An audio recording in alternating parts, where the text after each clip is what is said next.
Naluha ang boksingerang Italyano na si Angela Carine matapos siyang talunin ng Algerian na si Imane Khelif sa loob lamang ng 46 na segundo ng kanilang laban.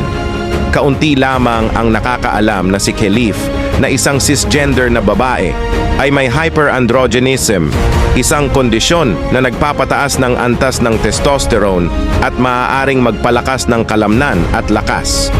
Dahil dito, nagkaroon siya ng kalamangan at nadiskwalipika sa 2023 World Championships dahil sa sobrang taas ng antas ng testosterone. Gayunpaman, pinayagan siya ng International Olympic Committee (IOC) na makilahok sa 2024 Olympic Games matapos magpakita ng bagong pagsusuri na ang kanyang antas ng hormone ay nasa tamang saklaw para sa kategorya ng babae. Ang desisyong ito ay nagdulot ng kritisismo at mga katanungan tungkol sa patas na laban. Sa kabila ng bagong pagsusuri, itinuturing pa rin ng ilang mga kalaban na hindi ito patas.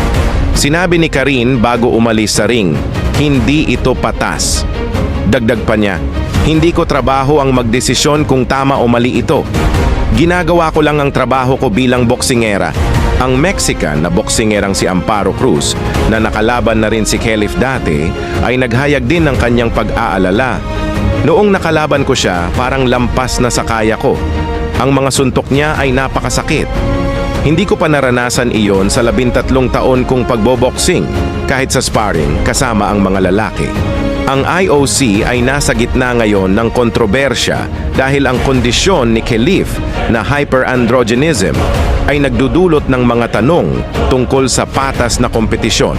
Samantala, si Khelif ay nakaranas ng mga pag-atake at pekeng balita na tinatawag siyang transgender kahit na siya ay isang cisgender na babae.